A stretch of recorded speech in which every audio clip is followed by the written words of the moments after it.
سیکھیں گے قرآن کے 3 علوم جو ہے بنیادی علوم ہے. ایک کہلاتا ہے علوم التنزیل.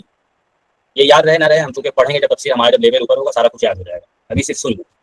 علوم التنزیل، علوم التلاوہ، علوم التدوین. تنزیل کہتے ہیں نزل ینزل، نازل کرنا، یعنی قرآن کے نازل ہونے کا جو پروسیس کہ کون سی صورت کب نازل ہوئی، کون سی صورت مکی ہے، کون سی صورت مدنی ہے، کون سی آیت مکی ہے مکہ میں نازل ہوئی، کون سا حکم مدینہ میں نازل ہوا. اس طریقے سے اس میں آپ کو پتہ چلے گا علوم التنزیل. اسباب نزول پتہ چلے گا کس موقع پہ یہ صورت نازل ہوئی، کس موقع پہ یہ آیت نازل ہوئی. مثلا کبھی کبھی خاص واقعے کے تحت نازل ہو جایا کرتا تھا، تو وہ سب اس میں معلوم ہوگا.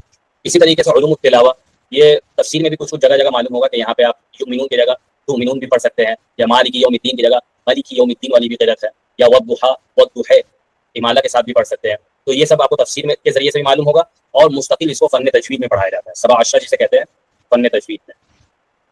اسی طریقے سے علوم التدوین، قرآن پہلے پتوں میں، چمڑوں میں، ہڈیوں میں لکھا جاتا تھا. اس کے بعد مستقل ایک طریقے سے حضرت ابو بکر رضی اللہ تعالیٰ عنہ کے زمانے میں حضرت زید بن ثابت، حضرت عمر رضی اللہ تعالیٰ عنہ کے ذریعے سے یہ ایک وجود میں آیا کہ ان کی کوشش تھی حافظوں کے، یعنی بہت زیادہ ایک جنگ میں شہید ہو گئے تھے.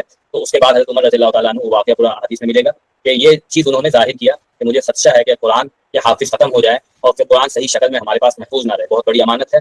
تو اس لیے حضرت ابو بکر صدیق رضی اللہ تعالیٰ عنہ نے پہلے مرحلے میں اسے یہ کر دیا، یعنی ریجیکٹ کر دیا کہ جو چیز حضور صلی اللہ علیہ وسلم نے نہیں فرمایا میں کیسے کروں گا وہ چیز دین میں نئی چیز.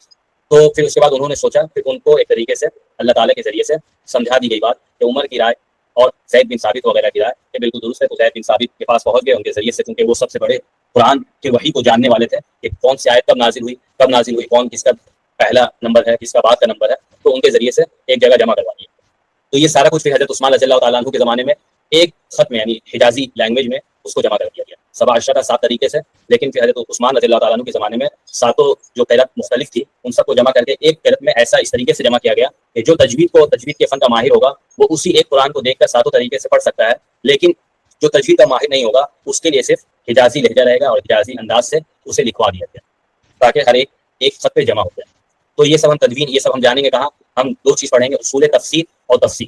اصول تفسیر میں آپ کو یہ تنزیل وغیرہ اور اسی طریقے تدوین وغیرہ سارا کچھ، اور اسی تفسیر میں آپ خاص طور سے تنزیل والی بحث آپ کو ملے گی، احکامات ملیں گے، کون سی سورت مکی ہے، کون سی سورت مدنی ہے، اسباب نزول، یہ تفسیر میں ملے گا. اور تدوین میں اصول تفسیر میں آ جائیں گی باتیں. اصول تفسیر میں ہم کیا کیا کتابیں پڑھیں گے وہ سب بتائیں گے.